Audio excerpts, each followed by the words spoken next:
So it's interesting listening to you. Our stories are almost identically different. I mean, they're so different. It's just funny.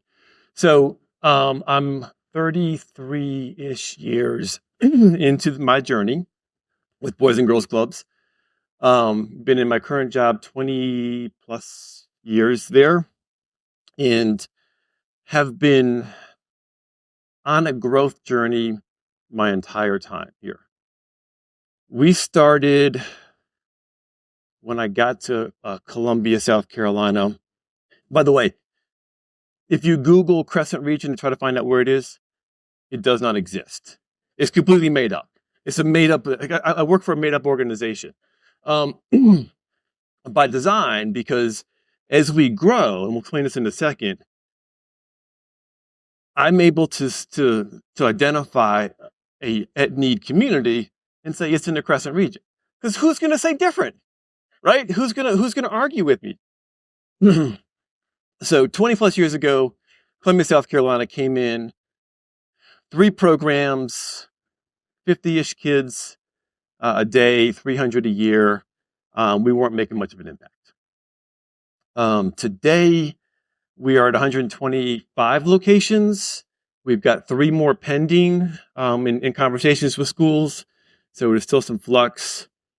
We do 7,000 kids a day, a little shy of 20,000 a year. So the question is kind of how we're gonna talk about structure. We're gonna talk about why, and then we're gonna talk about challenges. To your point. So, what is Crescent? The best, easiest way for me to describe kind of what it is that we are and how we do it is we're a shared services organization, right? What makes the most sense to people visually is think of it as a tree. The support team, the team that works directly with me, provides the roots, the nourishment, the trunk, the structure to enable the communities, the branches, the limbs, to service the clubs, the branches, and then the kids, of course, are the leaves. Don't think about kids dying in the middle of the fall, drying off. That's just too much. Don't go there. Of course, you'll see some of our limbs are bigger than others, right? We've got big communities, small communities. Our fuel, one of the things that we've gotten really good at is earned revenue, right? So our growth is spurred around earned revenue.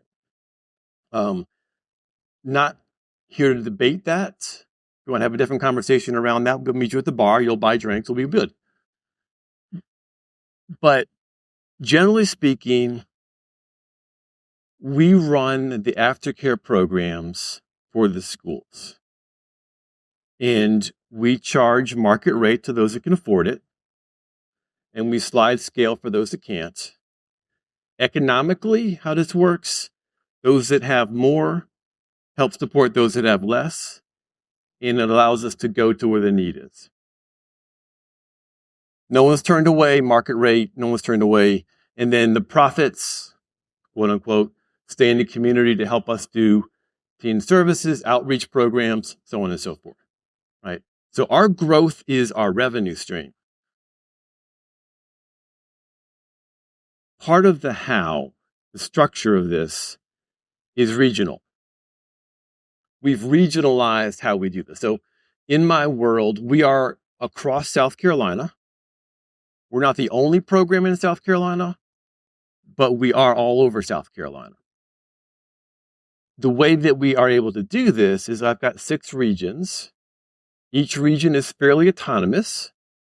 We all work collectively, think parent-sub model. And they are empowered, driven, encouraged to go serve more kids with better service.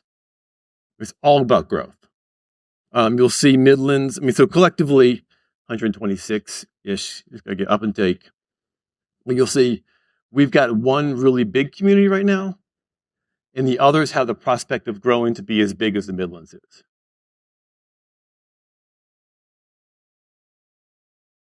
So we're just getting started on this journey.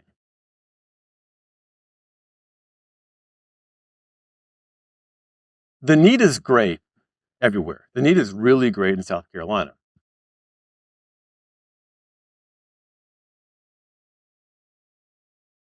I'm very proud of what we are able to do in the clubs that we have.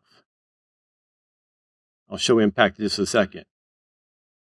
But the reality is there's so many communities and kids that don't have our service.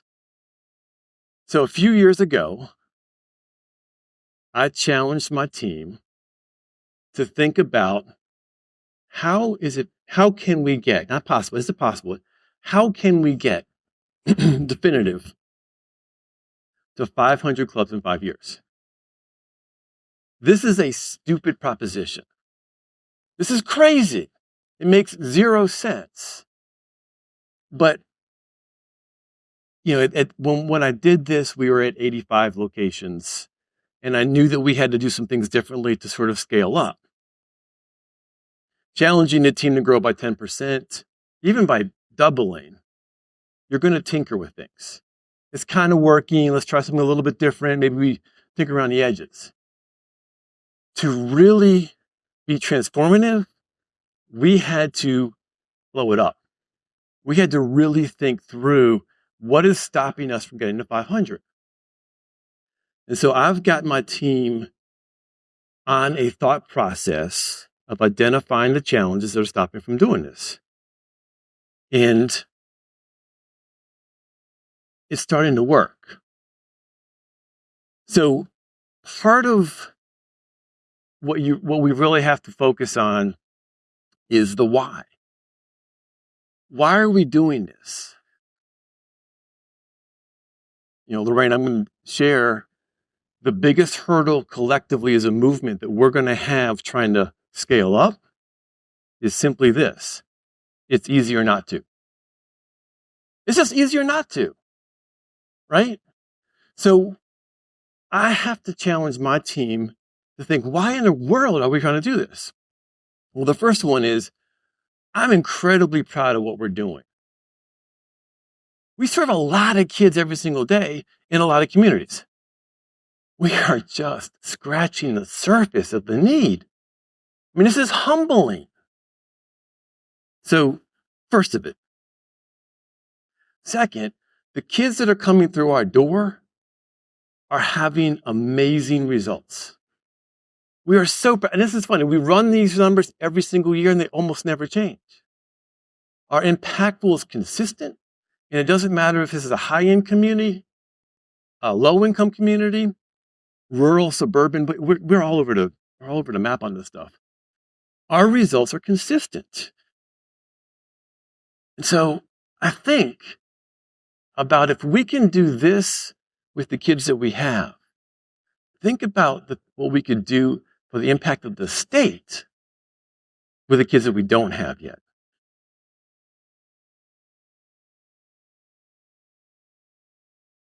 So, Jacqueline, I so appreciated what you said. Like, this is hard.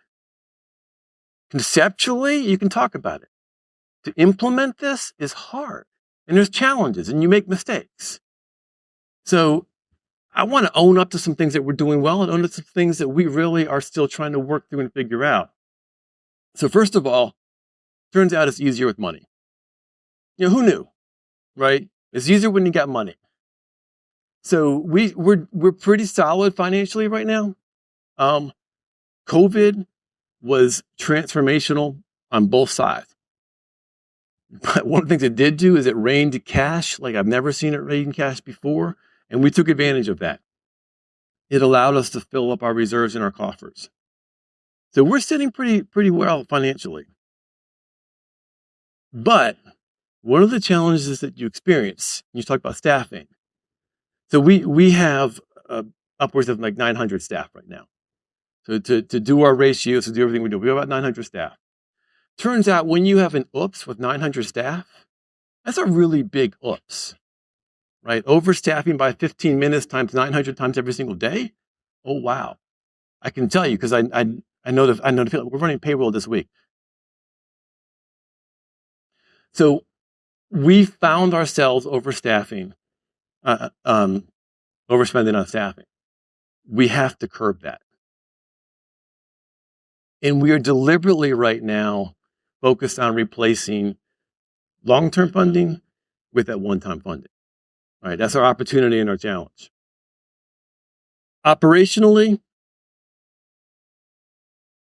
our culture is our superpower.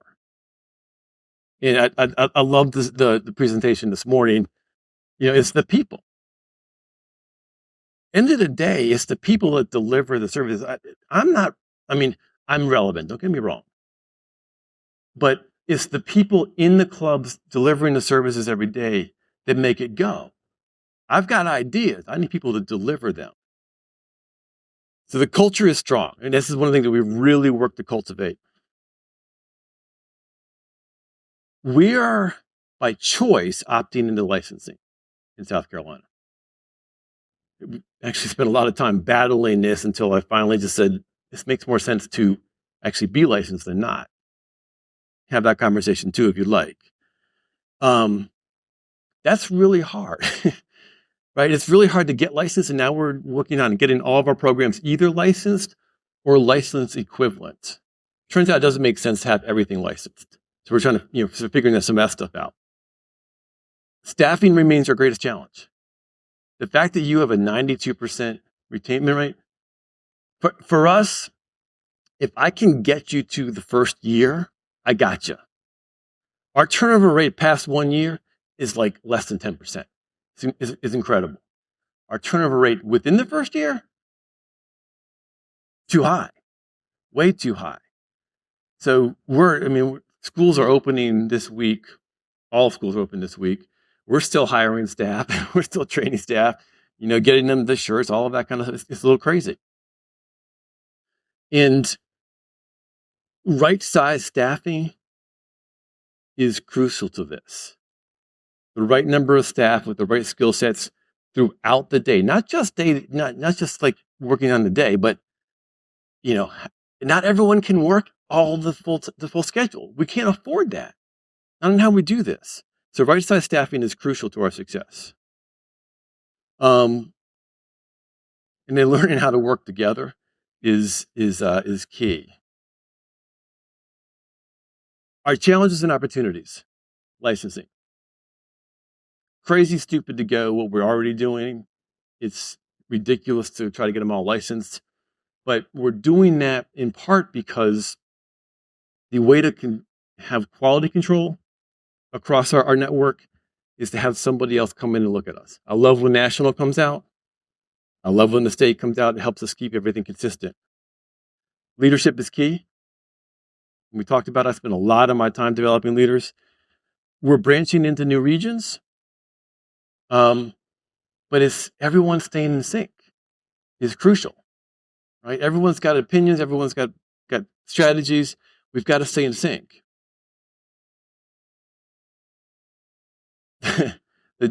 The opposite of that is, our challenge is to come the graveyard of good ideas. Boy, we can come up with a great idea in a meeting. It's executing those ideas where we sort of fall short sometimes. And we're a team that will chase a shiny object in a heartbeat. Look, there's a butterfly. Let's go over there.